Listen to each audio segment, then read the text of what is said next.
future trends, deep insights, industry leaders. This is the iGaming Next podcast with your host, Pierre, Lindh.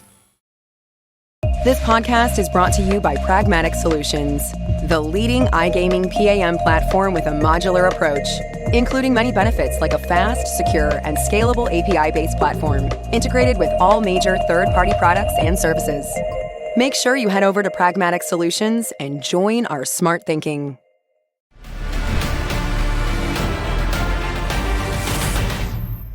This podcast is brought to you by the Bombay Experience, defining the future of luxury gaming experiences from digital through to physical, seamlessly, flawlessly, exclusively. Visit Bombay.io.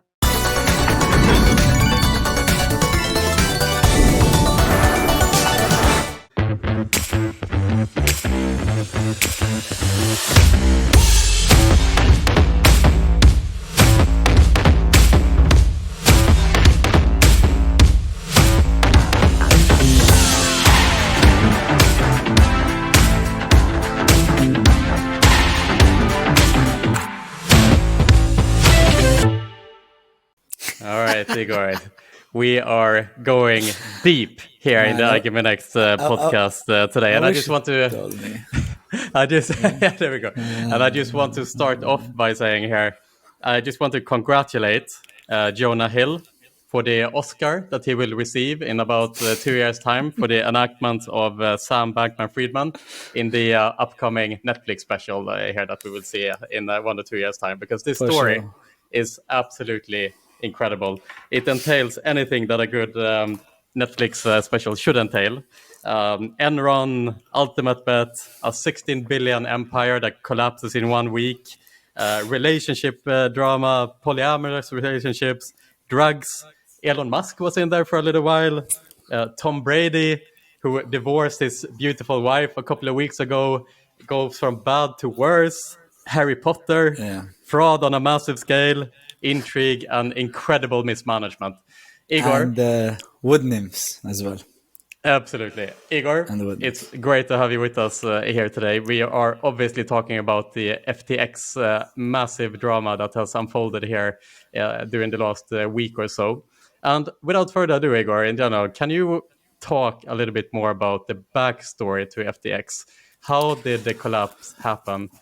There is so much to talk about here. And this podcast today, we're going to really go deep into this story. I know that, Igor, you have been digging in the last week or so to understand this situation. But it's absolutely fascinating. Can you give us the rundown? Yes. I mean, I've been digging. Honestly, I got encaptivated by it. It's such a beautiful mess. It's crazy. Obviously, devastating that it happened. But when you look at the messiness of it all, it gives you such an insight into the state of our financial industry. I mean, I think this speaks a lot more to the state of finance than crypto in its right. You know, this has, I believe, much closer connotations to Lehman Brothers and so on than it does to, collapse of crypto. And I've looked at it, and further news just kept coming. So. Where to start? All right, so let's assume that some of our audience doesn't really know what happened. So let's start from the beginning. Yes. So FTX, the world's 4th largest exchange, collapsed overnight.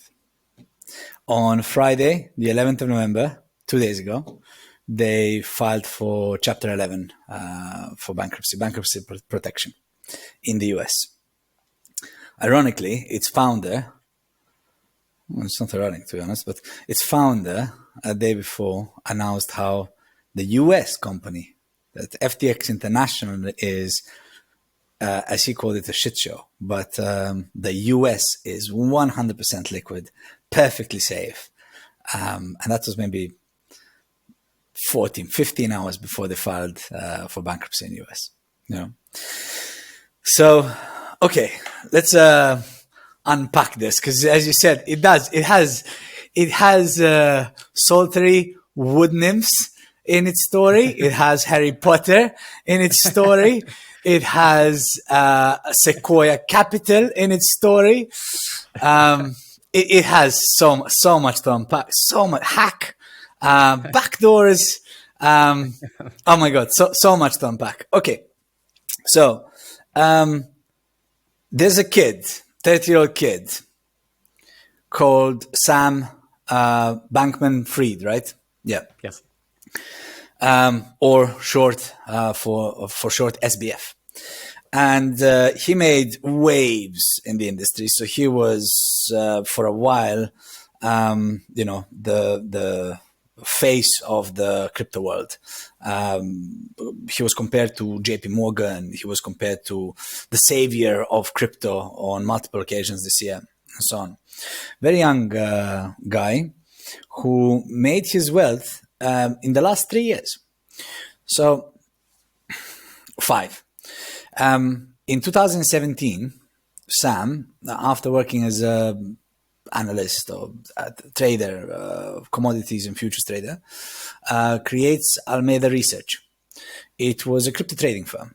And the way he made his wealth in short terms is he was buying Bitcoin in the US and selling it for 20% higher at the Asian prices. He performed a form of arbitrage, and I'm not quite sure why him alone, and why was it not more widespread, but he saw an opportunity to leverage the Asian Bitcoin prices versus the US Bitcoin prices and created insane amount of wealth very, very fast. In the process, he founded a crypto exchange, FTX, with some Google engineer. I forgot his name now. That was in 2019. Binance comes in 2019, invests in them, and it's an important variable in our story because the story has a few protagonists, few main characters. They're all intertwined, very polygamous. So Binance comes in, invests, and FTX takes off. Between 2019 and 2022 and this year, so in the last 3 years, between May 2019 when it was founded, it becomes 4th largest crypto exchange. It held over 10 billion in users' funds. It was just earlier this year, it was evaluated at $32 billion by its VC fund, Sequoia and others. It was, by all intents and purposes, a rising star akin to early days of Facebook and so on and so forth. Right? Binance is important. They came in 2019, and in 2021, FTX buys them out. And buys them out for BUSD, which is a Binance native stablecoin. Very similar to USDT. For those that don't understand what stablecoins are, we'll cover them in a bit, yeah? And FTT. So Binance gets out of FTX last year, 2 years after investing, and FTX buys its shares back for $2.1 billion paid out in FTT and BUSD, Binance native stablecoin, and FTT. Now, what is FTT? FTT is FTX's token. It's the best way I can describe it. It's a FTX utility token with some discount perks. A guy I watched recently on this topic called Boyle, Patrick Boyle. Was it Patrick Boyle? One moment. I've saved some links for you. Yeah, Patrick Boyle. We can drop some links and so on. I'll share those with you. Explained it beautifully. He said, FTT token is akin to what airline miles are to an airline. It doesn't have any particular value. It's quite literally money printed out of thin air. But you'll get discounts for trading on FTX for it.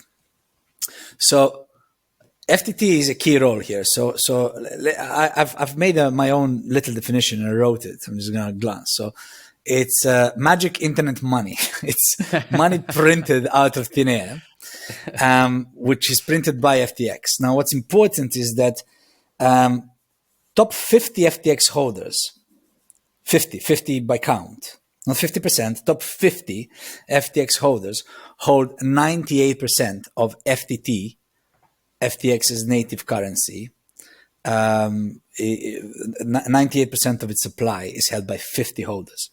Alameda, so Sam SBF's trading company, which he made a lot of money trading Bitcoin with, and FTX are the top holders of FTT, and they own more than 75% of its entire supply. Now, this is really important for what happened, right? So Alameda, the sister company to FTX, which is supposed to be a completely separate business, together with FTX, owns more than 75% of its own supply. So what happens? On the 2nd of November, CoinDesk releases a report which was damning. So what they said is that it would appear that, in fact, I kept a link here. I said, that Alameda might be next to collapse after the Celsius Network, Three Arrow Capital, and Voyager. Now, we remember the Celsius Network, Three Arrow Capital, and Voyager from the crypto industry because back in May, there was a collapse of another stablecoin called Terra Luna, USD, not USDT. I forgot the USDD. I forgot the UST was the ticker. The stablecoin. The stablecoin. In May, that network collapsed, pulled half the crypto industry with it. We saw a massive price crash. And as a result, various hedge funds and lenders and so on and so forth collapsed with it. So on the 2nd of November, CoinDesk releases a report which effectively said that Alameda holds just over or just under $6 billion in its $6 billion worth of FTT on its balance sheet. And when you compare that on the 2nd of November market cap of FTT, at that moment in time, FTT had a market cap of $3.5 billion. Yeah. So the founder of FTX, his trading company, seemed to have had twice as much FTT, FTX's native coin, on its balance sheet than the entire FTX market cap. Something didn't gel, right? So this report comes out on the 2nd of November. On the 4th of November, there was a guy that actually called the collapse of the Celsius network, Michael Bergerson, something like that. Similar to the guy that called out the Big Short, right? Collapse. And he made a tweet with a report saying, is Alameda about to go next? So he did a deep dive on the CoinDesk report, and quite a few other analysts did as well. So this is all happening between 2nd and 4th November. And it creates quite a shake in the industry. People started doubting whether FTX has the liquidity. There was a deep connection exposed between Alameda, which is Sam SBF's owned hedge fund, investment firm, crypto trading firm, and FTX, which is the exchange holding customer funds. And on the 6th of November, this was the weekend, I think Saturday, was it? Possibly 6th. 5th, 6th November, CZ, the founder of Binance, issues a tweet that he is dumping his FTT holdings. Now, when you consider, so this is where people said, hey, Binance orchestrated this. Let's be clear. Now, 7 days later, Binance did not orchestrate this. At best or at worst, they capitalized on an opportunity to wipe out a competitor. On the basis that that competitor had engaged in allegedly criminal activity, right? I mean, this is akin to fraud and criminality. There's many reasons why this can't have been just an honest mistake. We'll delve into a few of those reasons, but it's quite clear that at best Binance simply capitalized on the opportunity. I mean, why announce it before the move? I mean, we can speculate, but honestly, the most obvious answer is they knew there was going to be a bank run. people will lose faith in FTX. The CZ's tweet. Let me see. I saved some of the stuff. Just give me a second. Maybe I have it. As part of Binance's exit, so this was on the November 6, 2022. As part of Binance's exit from FTX equity last year, Binance received roughly 2.1 billion United States dollars equivalent in cash, BUSD, and FTT. Due to recent revelations that came to light, he's referring to the CoinDesk report, we have decided to liquidate any remaining FTT on our books. Now, keep this in mind. Binance at that point in time held 7.5% of all FTT in circulation. That was not a small amount to announce that you're going to dump that, right? Amazing. He knew what he was doing. Oh, for sure. I mean, for sure, right? The question is, like, it raises really interesting questions about Binance itself. Is it so stable? I mean, he surely knew that this was going to create a cascade. Surely. Yes. I mean, there's no way that collapse of FTX was... He might have seen it happen anyway, right?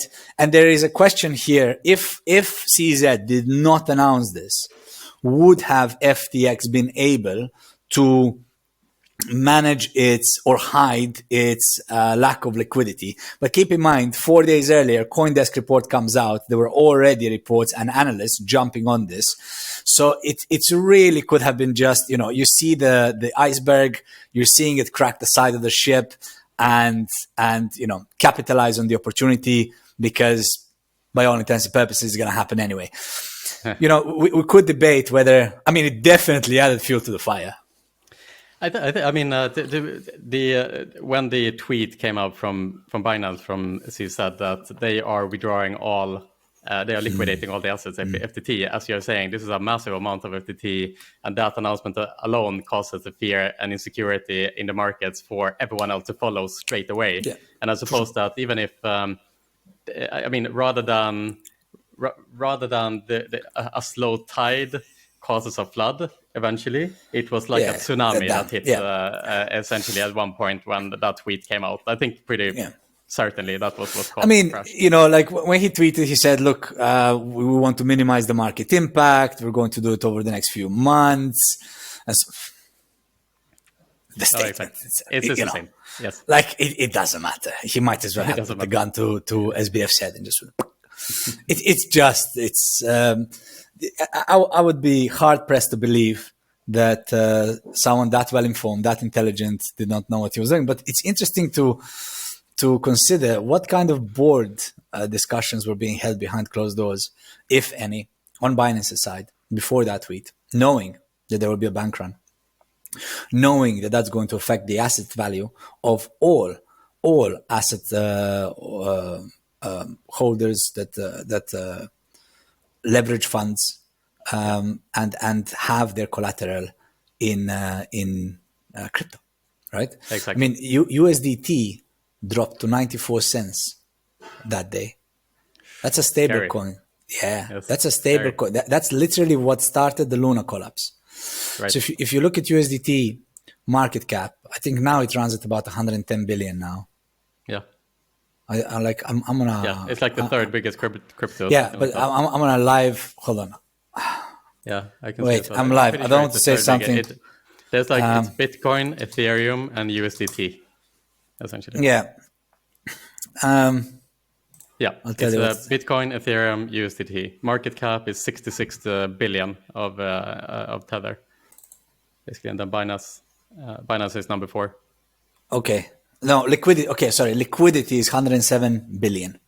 Circulating market cap is 37 billion. This is what I'm seeing from Transcan.org, right? Yeah, you have the volume in the last 24 hours, 36 billion. Yeah. Market cap, 66 billion. Yeah. 37 billion 129. Yeah. I mean, if you go to Transcan.org, it records all wallet transfers in real time. Very nifty, very cool feature. But 107 billion in circulation, like massive. That dipped to 94 cents, if I remember right. It's scary. It's even now. I don't think it's still 99 cents. I believe. It's 99.89. 0.99.89. At least what I'm saying. But just under $1. So you have to consider how strong Binance must have felt in its position to take that gamble, and what kind of BUSD reserves they have and so on. It speaks volume to Binance. Anyway, so CZ announces that due to recent revelations, they're selling their FTT, all of their FTT. FTT drops 10% on the day. That was Saturday. On Sunday, according to SBF's tweet later in the week, he said that on Sunday, the following day, there was a bank run on FTX where people tried to withdraw over $5 billion in assets in a day. Now, we really need to take it with a pinch of salt. Anything that comes out of that man's mouth has proven across the week.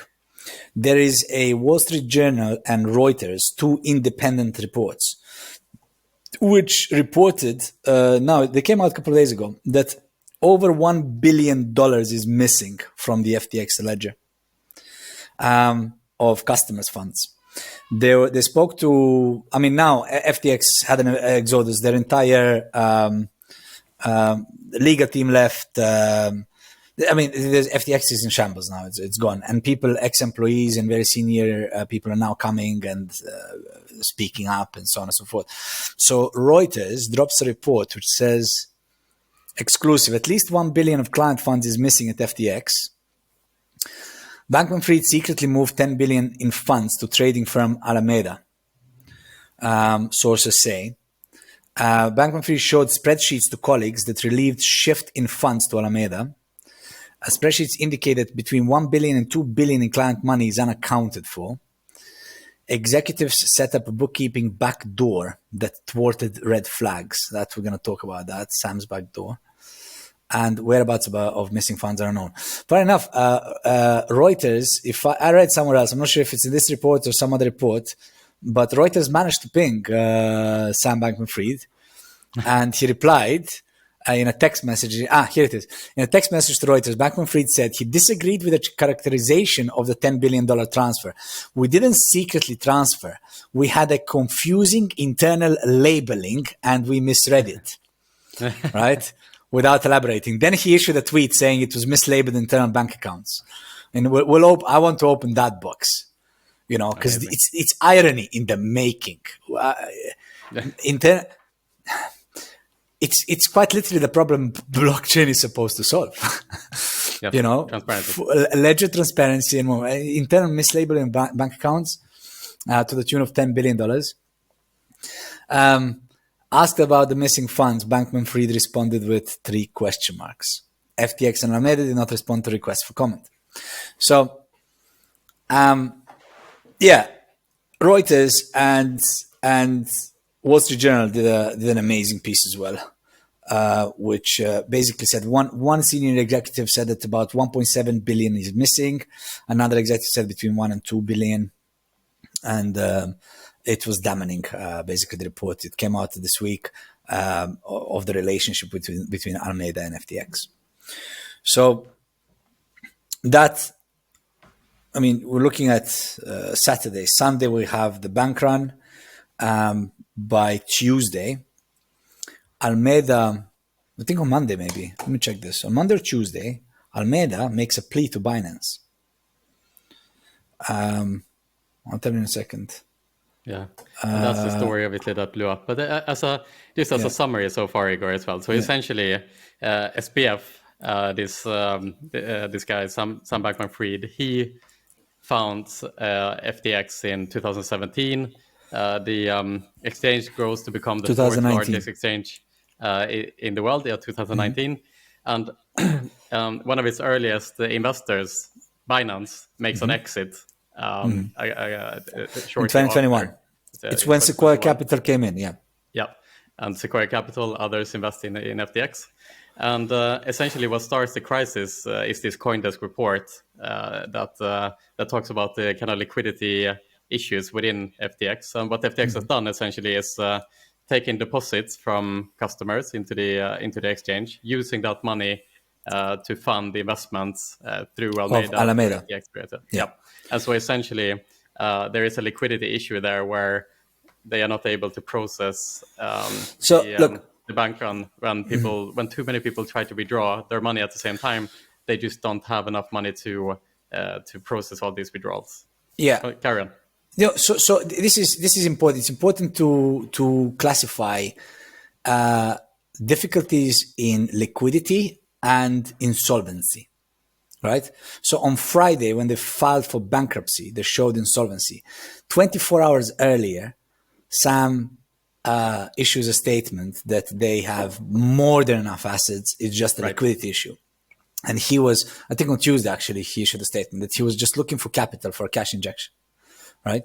So it's important to explain this financially, which is actually really difficult to at least for me, it's difficult to explain.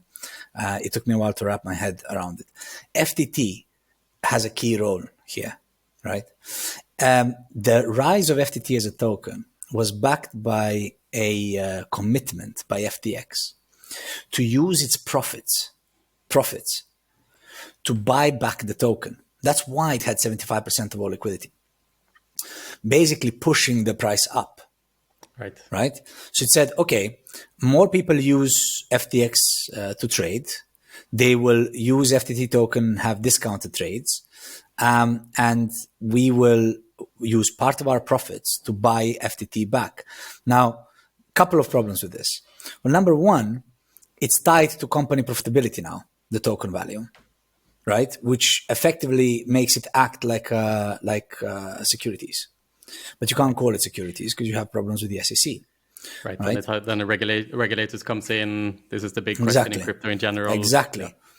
And I mean, which is what should have happened, to be honest, in all honesty, because we'll take a look at who the head of risk was at the time is, and who the head of chief regulatory officer is, and so on. So FTT was acting effectively like a security. But the utility of FTT was loyalty points, really. It was discounts on trades. FTX was buying FTT, and what was happening, it would appear, that FTX, Alameda was buying FTT from FTX at a discounted price, right? I'm not sure about the internal arrangements, but was stocking up on FTT, and then it was using FTT as a collateral to borrow clients' funds out of FTX, effectively using their own. It's like a securities and loans bank firm using its own equity, its own stock value as a collateral against borrowings. Right? On its own, it's a big no-no. Right? Now, when you look at how these companies were married, it's a huge red flag for risk. Huge red flag for risk. Now, here we touch on the kind of due diligence that this company was undergoing. The head of risk of FTX is, I just typed it, head of risk of FTX, key executive was Credit Suisse. So AsiaMarkets.com reports, FTX Collapse. Key executive was Credit Suisse risk manager. Constance Wang, the woman listed as the chief operating officer of the bankrupt cryptocurrency exchange FTX, was previously employed by Credit Suisse as a risk manager. It is, if you read, Paolo Marco says, I'm sorry, but someone please tell me this isn't fucking real. If you read about it, she's a teenager. She's a teenager with 2 years of experience in risk management of credit. 2 years of experience. She's the COO. Amazing. Netflix series. No, it has to be Netflix series. 2 years of experience at Credit Suisse. Just in case somebody is not connecting the dots. Credit Suisse last year lost 5.5 billion for over leveraging high risk investments. Right? They were speculation was the Credit Suisse would fall apart even. Yes, absolutely. Right? So you can't make this up if you tried. You can't. I don't want to delve into this part of the story early on, but if you look at the team behind this company was geared for fraud. I don't know, allegedly. It's insane. So anyway, the story breaks out. People catch wind of the FTX's balance sheet. CZ makes this questionable announcement. People make a run for their money. And what was discovered is there's an $8.8 billion balance sheet hole in the documents, in the balance sheet of the FTX. So on Monday, Alameda makes an offer to Binance for a liquidity save, and they offer to buy FTT back from Binance. So 3 days after CZ's announcement, at $22 a share. Binance doesn't bite, which is another question of, what was Binance's position? So here. So what did Alameda do? They made a CZ an offer. Alameda would buy all of the remaining FTT tokens for $22 a pop. This would help minimize the market impact on the sell-off. CZ doesn't bite. Now, for all intents and purposes, this could have saved FTX liquidity issue, because they would have bought back the FTT, announced it, and the market would have probably had the impression that the company was liquid. Now, whether CZ didn't believe that they had the money to pay, whether he just wanted to see the company burn, I don't know. I mean, nobody can tell. We'll find out that in season 2. We'll find out in season 2. I mean, Elon Musk jumps into here. At some point, he made a tweet. He made the post saying, SBF offered him a few billion. Yeah.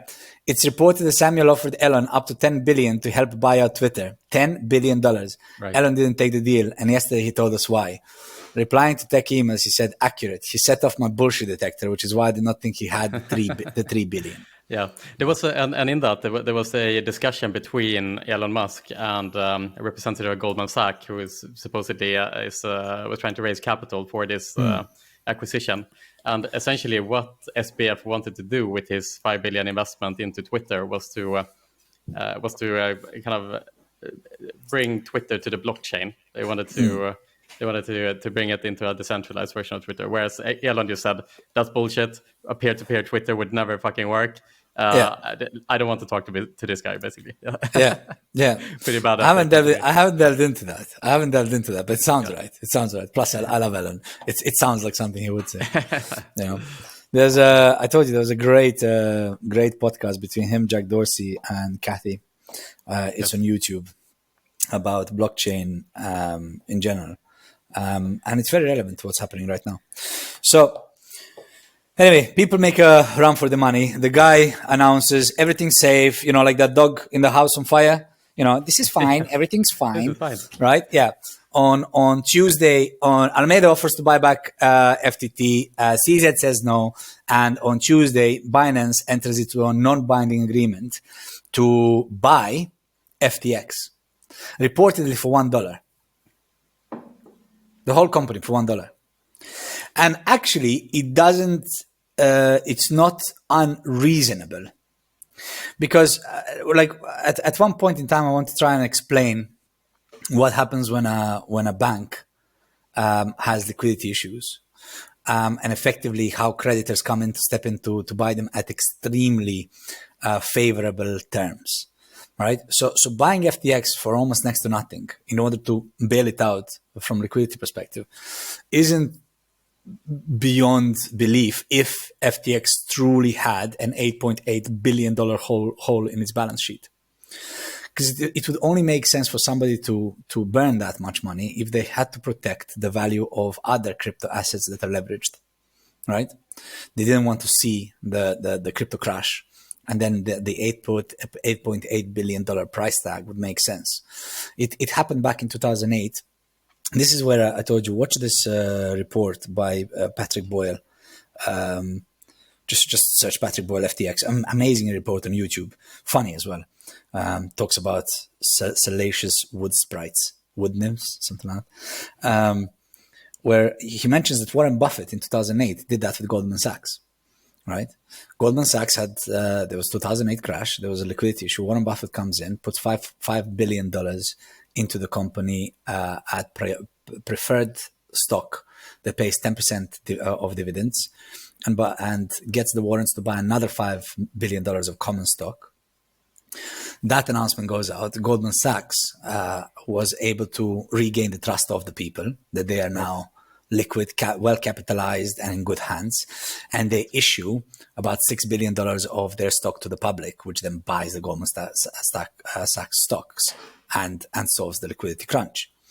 So I mean, we've seen it in 1907 with JP Morgan. Well, not we've seen it, but, you know, the markets has seen this. And what's happening is very similar to what has happened in the past. And it does speak to the bad due diligence of our financial industry. This isn't a crypto problem. This is a financial, not even a fintech, financial industry problem. So, on Tuesday, Binance says we'll check it out. Non-binding agreement. We potentially will buy FTX. By Wednesday, the 9th of November, they pull out. And I mean, the pullout was just, I think it's just the hammer, the nail, the last nail in the coffin. Yeah. CZ quoted. Do you know this? Do you know what the tweet was? Following the due diligence. Wait, what? Yeah, following the diligence, it's gonna be impossible to make the deal happen, and then some cry smiley. He put on the end of the tweet as well. No, but he quoted investigations. So Caroline issues on the 6th of November after CZ's tweet. Caroline is the CEO. Did we mention her? She's the CEO of Almeida Capital, the salacious wood sprite, the salacious wood nymph we're gonna get into. She issued that everything's a lie, that there's no problem of the balance sheet. CZ on Wednesday says Binance is out of the deal, quoting due diligence, funds mismanagement, clients' funds have been mismanaged, and FTX is being investigated. Now, FTX at the time was already being investigated by the state of Texas, and I can't remember what for. But that tweet was so damning.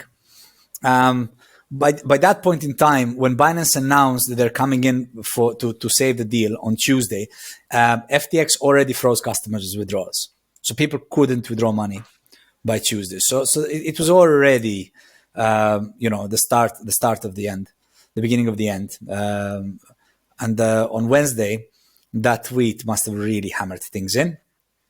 I know that from Tuesday, SBF was trying to raise liquidity to keep the company afloat, failed miserably, and then on Thursday he issues that tweet you told me about when we met for dinner, the 22-page tweet.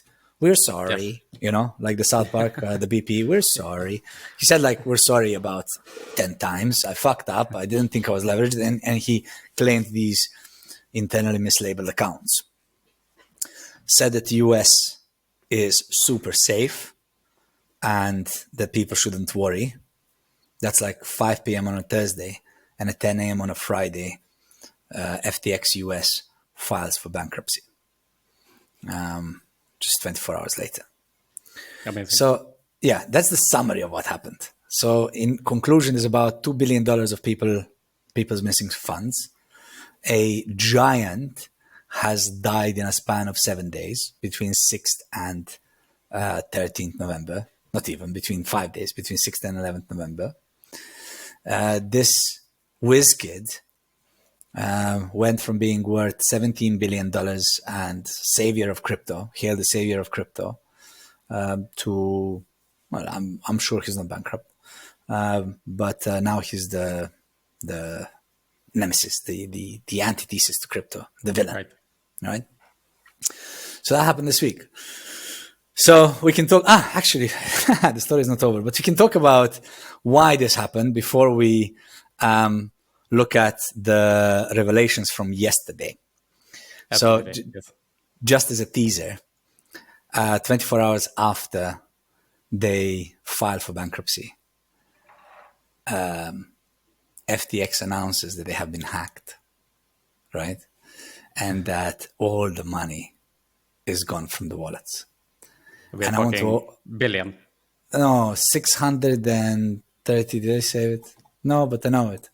638 million, out of which 400 and something million is depleted from wallets, and the analysts that were tracking the wallet movements assumed that that FTX moved about 200 million to cold wallet storage. Just for who doesn't understand, a hot wallet would be a custodial wallet held by the exchange. A cold wallet is it can be physical. It's a disconnected wallet from the exchange. So it's not centralized, right? So apparently they moved about 200 million assets in cold wallets. But within 24 hours after declaring bankruptcy, they get hacked. And the statement says, all the money's gone. Don't log on to your FTX. So not to ask for withdrawals, attempt withdrawals, speak to customer services, because it may download a Trojan horse and a virus on a computer. Don't open the app. Now, there'll be a lot of technical people listening to this. I mean, you don't have to be very technical to kind of understand that app needs its own security protocols, IP whitelisting and so on. The servers, the back office has its own, firewalls and security. So the app got hacked, and now apparently you have to uninstall the FTX app from your phone because it has a virus. The website got hacked, which is, just a website on the internet, public server, probably behind the cloud, behind the DDoS protection cloud. I have a brain freeze. The back office is hacked, and the wallets got hacked. That sounds to me like a God mode access rather than a hack. But that happens 24 hours later. And right now, people, if they open the website, they see a black page, they see a notification that they might download the virus, and Sam Bankman-Fried seems to be somewhere in the wind. So that's the summary of this crazy 7 days. But we can chat about all the intricate web of how this all happened. You mentioned the God account here, and one of the twists to this story, of course, is that one of the key employees in FTX was a former employee of the scandal during Ultimate Bet. For those who have been in the poker world, remember this from like 2008 or something like that, when it surfaced, like Absolute Poker scandal. Absolute Poker and Absolute Ultimate Poker Bet. and Ultimate Bet, which basically there was a couple of players with ties to Ultimate Bet who had this kind of God account, so to say, where they could see other players' hands. So when they were playing poker, they could see what everyone else had in their hands, and obviously they made a lot of money. Eventually, as what happens with these things, they got a little bit careless, and other players noticed that they were being taken for a ride, and so it surfaced, and eventually that these kind of God accounts. Well, at the time, if I remember right, poker hands were tracked because poker was all the rage. So the hand performance of professional players and sharks and so on, you had a lot of poker hand tracking. Many hands, so you can see that it doesn't make sense. So all the online poker hands were tracked, and then these players seem to be obscenely lucky and good, and that raised an investigation. So the guy you speak of, is Daniel. Just give me a second.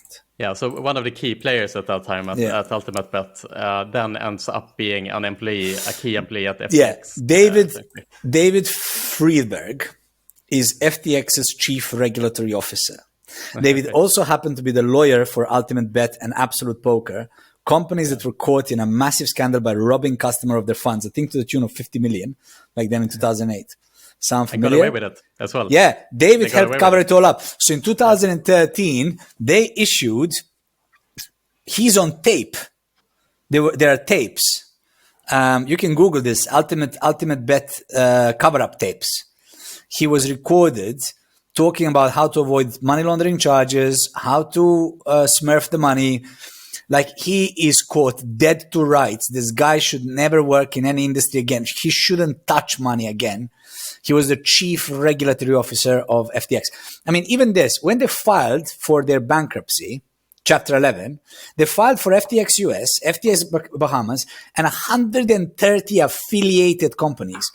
There is a report by the Financial Times which shows the schema of the FTX companies, which is about 70 companies big, right? For comparison, there are reports of, look it up, FTX company structure. You'll see this mind-blowing mind map of companies, and then compare it to the Lehman Brothers corporate structure. That looks like a toddler, children's story in comparison to the FTX corporate schema. So when you look at the team behind this, you have a head of risk, chief operating officer, a teenage girl with 2 years of risk experience in probably the worst company to have experience from in the last couple of years. You have ex-lawyer that helped cover up an actual case of fraud recorded, figuring out ways to prevent money laundering charges and so on and so forth. As the chief regulatory officer, you have SBF. I mean, I don't want to go into conspiracy theories, but maybe at the end. But even his family, his mother, and so on and so forth. I mean, these are questionable people. When you actually open up the Pandora's box of who was sitting at the top, it raised huge questions about due diligence, about how was this allowed? Forget regulators, VC funds, investors, analysts, risk managers of the funds. How was this not picked up as extremely volatile ecosystem to run a multi-billion dollar exchange? Yeah, and I suppose that the kind of the taking the helicopter view here. I mean, venture capital funds like Sequoia, who, by the way, was one of the early investors in WhatsApp, Instagram, one of the most prolific tech VCs in the world, who also invested hundreds of millions of dollars into FTX. How did they not make enough due diligence? I saw a statement here the other day from Sequoia saying, like, the short statement is basically, we're in the business of risk. I don't know, shit happens, kind of thing. Yeah. But so I mean, the crypto world since 2020, when the boom happened, the third boom in the crypto world, and there's so many opportunists that jumps on board into this like very exciting industry. So many people with questionable paths who are trying to make quick money. Empires being built in just a short few years, so billions and billions of dollars. In 3 years. So big influx of people. And obviously the VC funds jumping aboard. And it was really much the feeling that like there's so much FOMO happening in the industry that the VCs, they just jump on any opportunity they could find, because if they don't, then someone else will. No, but this is a comedy show. This is not just jumping on opportunity. Like if you look at so Google this for me. Sequoia Capital article, they deleted it from their site. They posted it on Sequoia Capital. Sam Friedman, savior of crypto. He wants to save crypto, and this is why you should too. Has a hero complex. Has a hero complex. That's a savior complex, I think it is. Savior complex. Yeah. Savior complex, and why you should too. You should too. You need to go to the Wayback Machine to read it. I have it somewhere. Where when they invested in May 2021, Sequoia Capital invests 150 million. So even this, okay. So let's break this down. Let's take a look at it case by case. So we can talk about the Caroline Ellison, the 28-year-old Harry Potter enthusiast, and salacious wood nymph sprite as a CEO of Alameda Capital, and what her credentials are to hold such a position. We can talk about the chief regulatory officer, which we've spoken about, and so on. But let's take a look at Sequoia. So even here, there's whiffs of fraud. So, okay. there's a couple of things to mention, like where this started, which is May 2021. Terra Luna kicked this off actually with FTX, and how FTX was positioned when it was raising capital back in 2021 when Sequoia Capital came in. So I think they invested initially $150 million of one of their funds. And now in their statement, they're really saying it's offset by 1.7 billion that the fund has made. So the impact on the fund is no risk. And they had listed their total investment in FTX worth 210 million, valued at zero, with the investor report that you mentioned that was just released. But back in 2021, they take a call with Sam Bankman-Fried. This is why I tell you, watch Patrick Boyle's financial breakdown of this, because he explains it to is it Patrick Boyle? Yeah, Patrick Boyle. He explains it brilliantly. It's like 30 minutes long. So I think in May 21 or August, I can't remember exactly, they put in 150 million. They take a capital call with Sam, and they were introduced to Caroline Ellison, the CEO of Alameda at the time. So she wasn't a new entity. In their own article, they celebrated Sam, talking about the advisory board around the table, the investors, hailing him to be, yes, this CTO is so refreshing. He showed up to the investment call, playing in the background League of Legends or something like that, World of Warcraft. He was playing a video game. His CEO of Alameda met him on a Christmas party or a staff party or some event, dressed as a salacious wood nymph, and was talking about how she's an avid Harry Potter fan. He was completely distracted, not very engaged, and the article praises their non-conventional approach to business, right?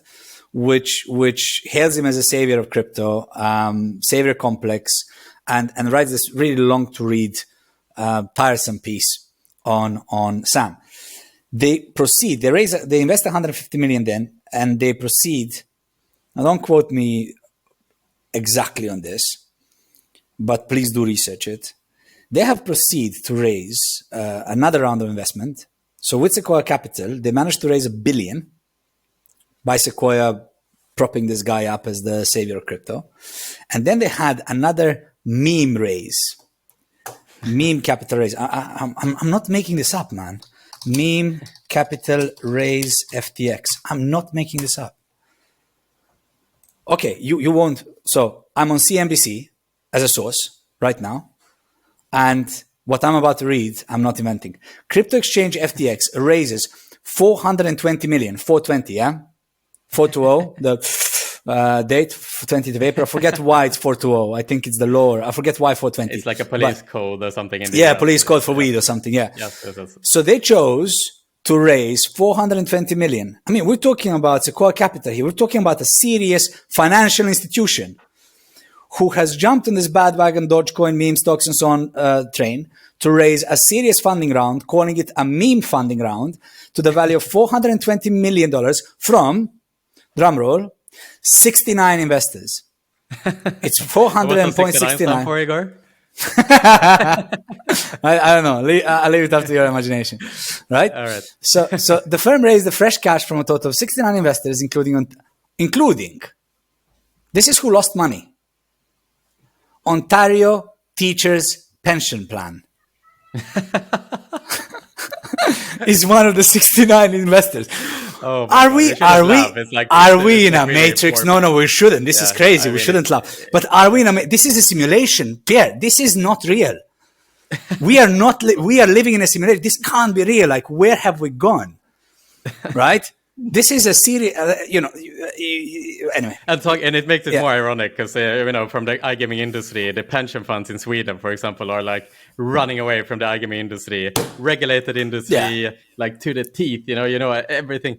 And but crypto, while like meme races in the crypto world, fuck it, let's go for it. BlackRock came in, Sequoia, Ontario Teachers Pension Plan Board.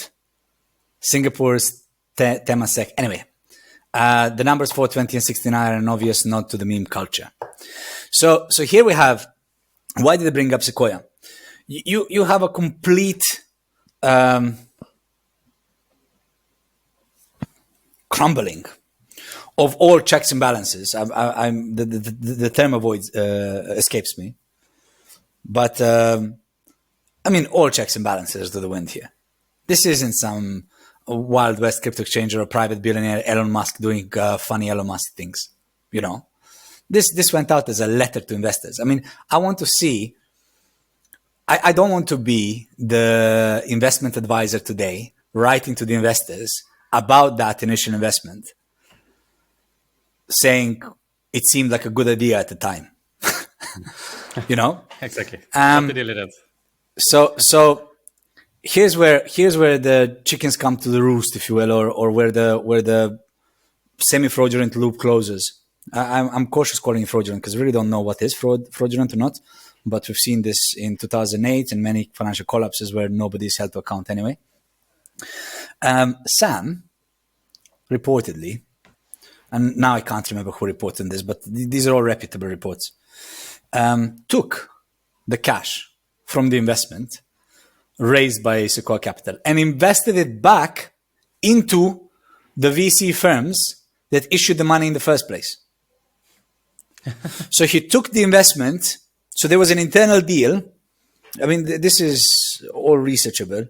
And I can't remember who reported on this, but later I'll send you some links. You should write a summary of this on iGaming Next, and I'll send you some supporting links to do that. So there was a deal where they will invest into FTX as long as Sam and FTX becomes a member of the VC funds and heavily invests back into the VC funds. So you use the same money to put it back into VCs. I'm not sure who instigated this cycle and how, but that was the deal that happened between Sequoia Capital and FTX back in 2021. So just from that perspective, again, due diligence, all of that raises huge questions as to who was actually running this show. Who are the people behind it? And why was it left to just go so rampant with obviously a terrible risk management and terrible structures, Maybe it was Tom Brady behind closed doors and Giselle around. How much did they put in? 300 million? I think they put the FTX. Very visible in the US from a brand building perspective. They managed to attract some really high level ambassadors, and some of which are Naomi Osaka, the tennis star, Steph Curry, the basketball player, Tom Brady, Giselle Bündchen, obviously, and I think especially Tom Brady committed himself to this investment and went in further quite recently, even I believe, and substantial, pretty badly burnt. Substantial section of their total net worth of 600 million was dumped into FTX venture. In FTX, yeah. So and he's going to be playing. He's going to be playing for a long time. He's gonna play in his 50s now, Tom Brady. There's no stopping now. That's for sure. You gotta step it up, Tom Brady. Oh man, this is yeah.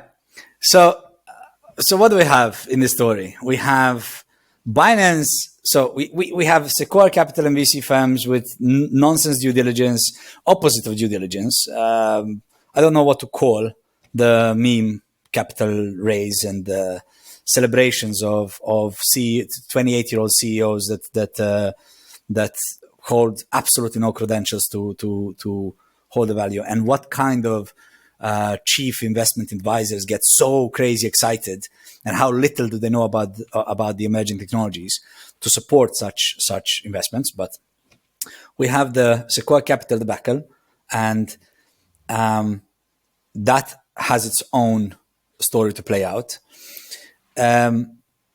Something we didn't mention, which is notable to mention, is how this all started. It didn't start with the report on the 2nd of November. By all accounts, FTX had loaned the money to Alameda when he was celebrated as the savior of crypto after the collapse of Terra Luna.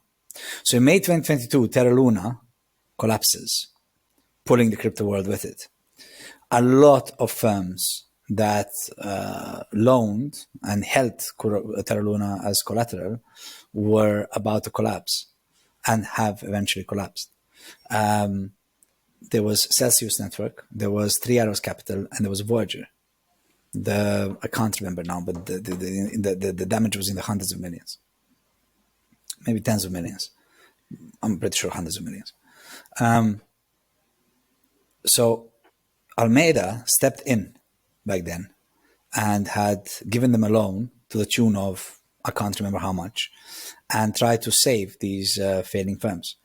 It gave 250 million loan to BlockFi, also a decentralized lender, just recently this year. In fact, BlockFi is the next one to fall down because they've frozen all withdrawals, quoting the uncertainty with FTX, because I think a lot of the collateral was also in FTT, right?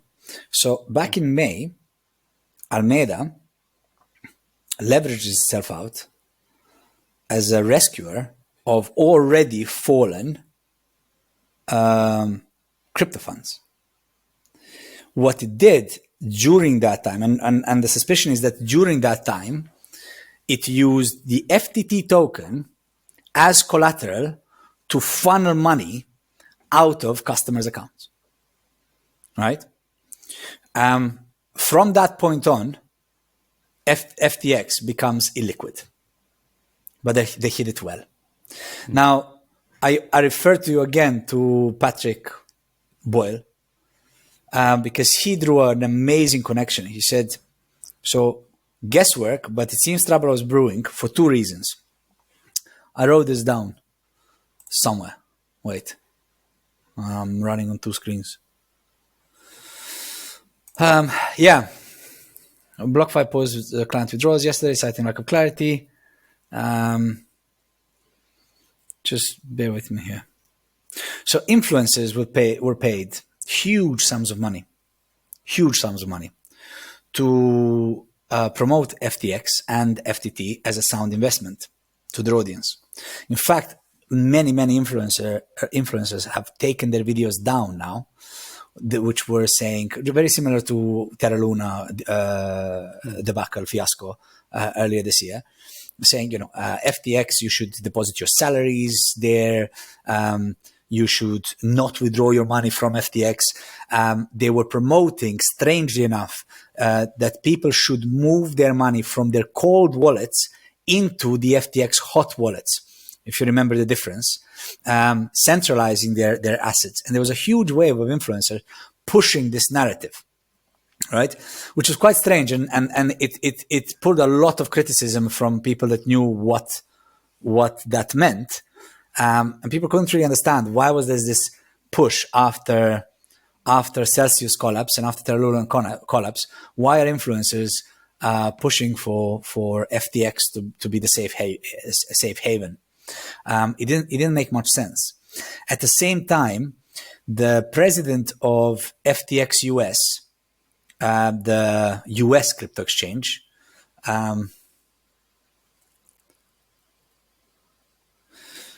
Tom Brady is in my head now. It was not. No, man, it's not Tom Brady. Hold on, president of FTX US. Brett Harrison. Okay, sorry. So around that time, Brett Harrison gets in trouble for claiming that FTX deposits, customer funds at FTX were insured by the United States regulator. Hold on, I'll find it for you. Hold on, it has to be connected to his name. Brett Harrison. Okay, Brett Harrison, the president of FTX US, got in trouble with the US regulators for saying that customers' funds held at FTX were FDIC insured, which wasn't the case. That's potentially criminal, right? Federal something insurance committee, FDIS, right? So it would appear that back in May, FTX over-leverages itself, creates a Ponzi scheme with Alameda. For what reasons? Whether it was, is it a savior complex going bad? Is it? I can't tell you the depth of this. I mean, information will keep coming out, but it would appear that a massive hit is taken back in May with Terra Luna. It wasn't a hit of Terra Luna itself, but the desire to bail out these failing funds creates a liquidity crunch, liquidity issue. FTX creates a marketing campaign, heavy marketing campaign, to try and get as much liquidity into its coffers. Fast forward a few months, and CoinDesk report comes out. Binance pulls the trigger, and FTX collapses. And it's you might ask yourself, so what now? What's happening with the customer funds? And the reality is, the hack is nonsense. I mean, guys, think about it. Website is dropping Trojan horses. App is going to put viruses on your phone. Please uninstall FTX app. Don't log on to ftx.com. And all of the FTX wallets have been hacked at the same time. All while there is a report that Sam Bankman-Fried and the key, look at the Wall Street Journal report, key stakeholders had access to the back door where they could move funds without raising any red flags. And now we go into conspiracy theories. So on the day when SBF files for bankruptcy, an airplane, we haven't heard from him since, an airplane that is linked to him is tracked on that flight app going from Bahamas to Argentina, all right, on the day of the hack. So FTX is hacked, money is funneled out, potentially Sam bails for Argentina. They were reports come out. Oh, yeah. There's so much to say. During the week when the withdrawals were frozen between Tuesday and Thursday, the withdrawals were opened only for the residents of Bahamas. Now, SBF lives in Bahamas. All the top executives live in Bahamas. And there's about 200 key employees that are all in Bahamas. They live in this $300 million mansions. There were mansions for employees. There were reports coming out left, right, and center about how employees were treated. FTX, people catch wind of this on Wednesday, Thursday. Just forgive my timeline. There's just so much that happened at the same time. I might be mixing the days. Regulators, people catch wind. Their withdrawals are being processed on the Bahamas.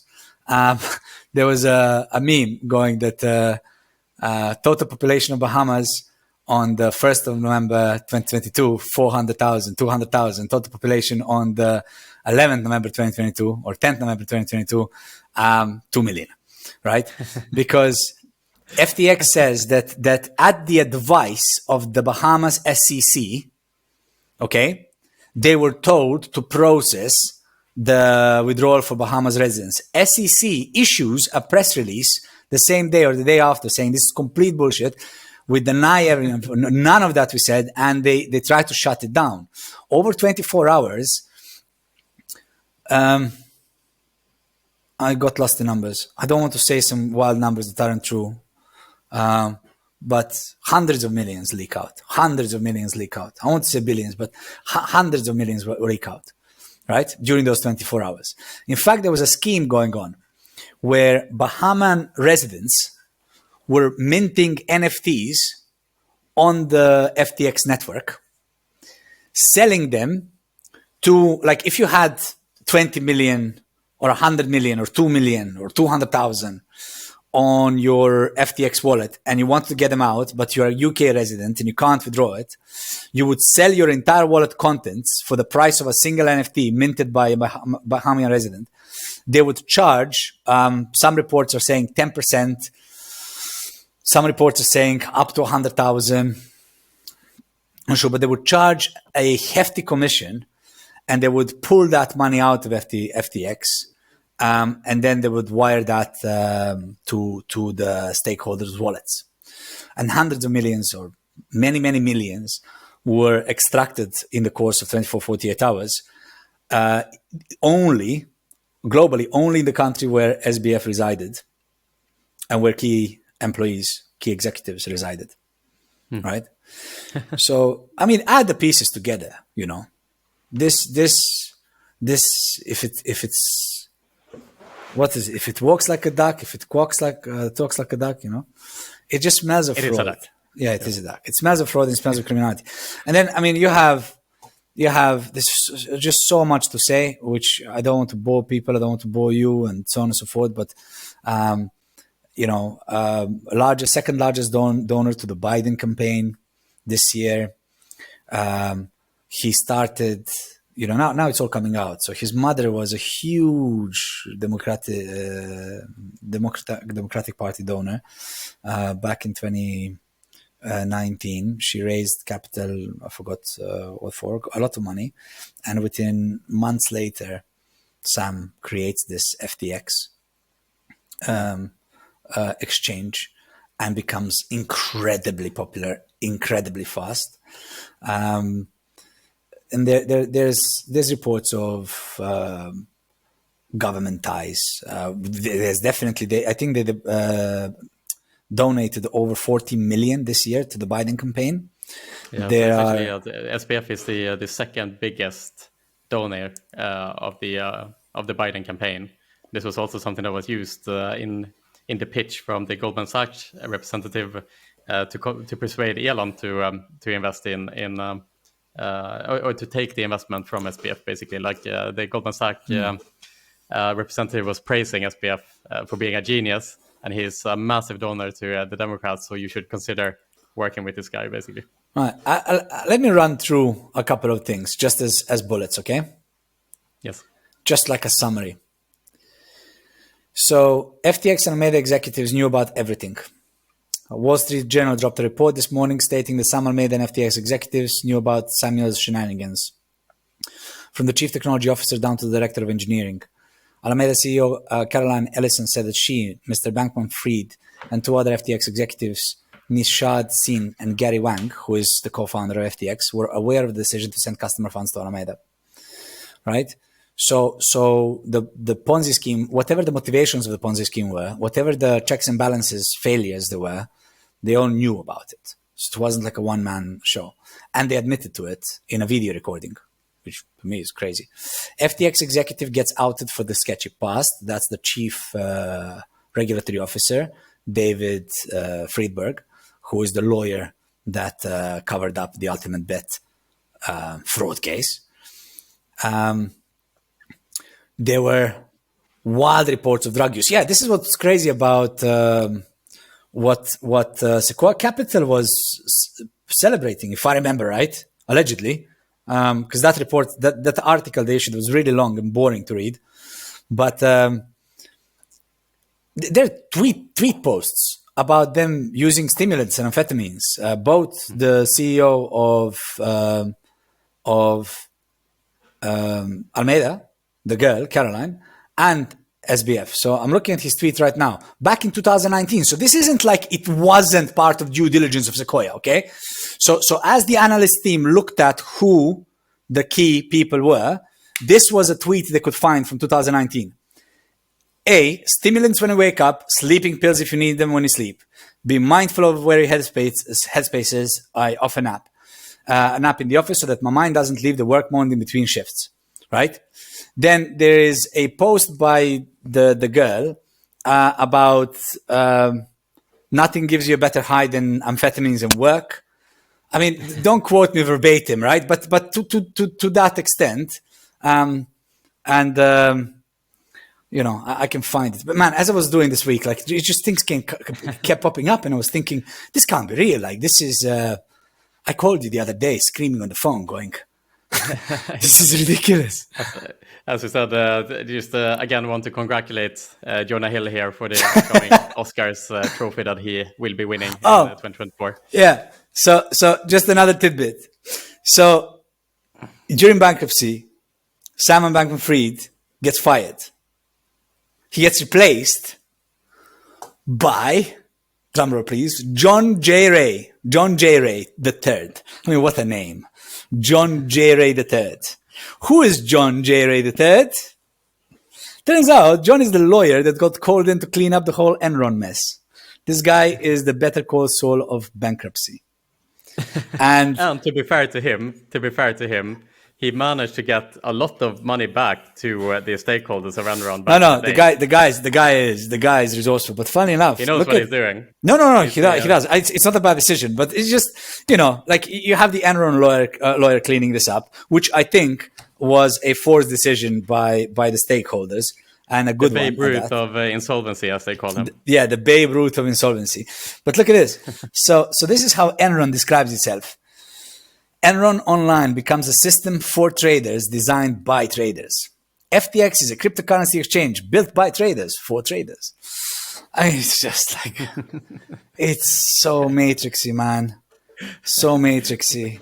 This is a gold mine for any conspiratorially minded person. And we can go as deep and deep and deep. The rabbit hole goes deeper and deeper and deeper. Oh, it does. Igor, I think this is a good point to kind of round off the podcast today and let the viewers go deeper into this rabbit hole that we have opened for everyone today. This is not the last word in this story. That is absolutely for sure. And again, we can't wait to see the Netflix series that is inevitably gonna pop up from this. The Big Short too. And this is definitely something that has kept us up this weekend. So incredibly movement. And the question is then also what we need to think about is what comes next for the crypto industry in general. It seems in general that the crypto industry is kind of like a 2 step forwards, 1 step back type of industry. And sometimes that 1 step back is a pretty big step back. Maybe this is the time for once and for all for regulators to step in and make sure this doesn't happen again, essentially. They will. So, I mean, some of the conspiracy theories floating about is that he was a stooge. That's where they're drawing the DNC connections, and so on. That he was just a stooge, placed there to capitulate the crypto world. It's far-fetched, to be honest. Or at least maybe nobody hoped that FTX will grow to the success it did. I can't tell you if there's any Illuminatis in the background attacking decentralization.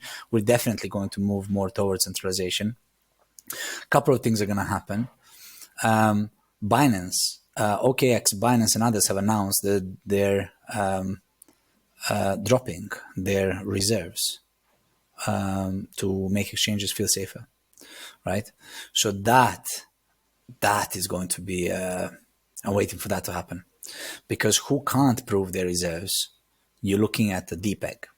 So, for example, if USDT is mostly holding collateral in other cryptocurrencies, and if its collateral hit and can't prove its reserves, it could be the next one to go, right? It could be a domino effect here, essentially, yes, where absolutely.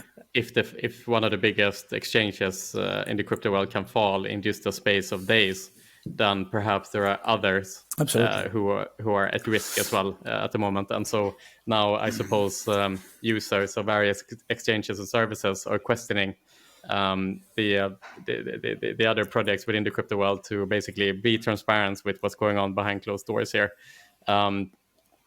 This causes fear and uncertainty in the whole ecosystem, of course. And we'll see now who of the emperors are lacking clothes, essentially. I mean, FTX was the emperor that didn't have any clothes, and we'll see if there are others to follow. Good analogy, man. Good analogy. Look, I mean, we're going to see extreme fear. It's strange. Maybe not strange, but at the certainty of FTX collapse, the crypto market barely moved. the uncertainty of crypto. So like most of the drop happened at the initial uncertainty. When the FTX collapse was cemented, crypto market moved downwards, but not that much. What I cautious, so I'm not a trader by trade. I don't day trade, and I'm by all means not an investment specialist. Far from it. I just like to take a look at things logically, and we have our assets that are tied to the crypto world. DeFi will definitely take a hit. Liquidity pools, liquidity swaps. I mean, you could argue that what Alameda did was essentially a liquidity swap, right? They were taking other crypto assets from FTX and swapping them for FTT as collateral. So there's a lot of money and that's tied in fintech side of crypto and in DeFi, which I expect will be shaken soon. And I think the markets are just sitting quiet, waiting for the fallout. I mean, they filed on Friday, so let's see what Monday brings. I'm not long term. I think this is great. Not for people, of course. You know, imagine you just did that clip. This is great. No, it's absolutely terrible what happened to people's savings, salaries. I mean, if you look at the comments on SBF's tweet posts of people talking about losing their life savings, crying and so on. Some guy had his treatment for the spinal. He was in a wheelchair and so on. And said, all of my money was in FTX yielding interest for my spinal operation. Please allow me access to fund. Like, really terrible stuff, right? But it's reminiscent of the dot-com bubble. You know, where we're cleaning out the Ponzi schemes, we're cleaning out the fraudsters, we're cleaning out the due diligence. Regulators have to step in, and I'm natively against regulation, honestly, but Wild West is not good for the common retail investor. We'll see a lot more centralization, but what I think will come out of this is strengthening of the utility based blockchain solutions and crypto. Utility hasn't seen its light of day yet, right? Because we need mass adoption. This fear is going to limit the mass adoption of crypto. It will slow its progress, but it will refocus on what crypto may actually bring to the world in terms of utility. Even our business is based in utility blockchain solutions. You know, we moved our assets around. We moved them away from USDT on our side. A lot of our network of funds and partners and collaborators has done as well. We moved them to more stable coins and around. If you take a look at USDT liquidity, dropped by a few percent in the last few days, but not notably. So personally, this story is far from over.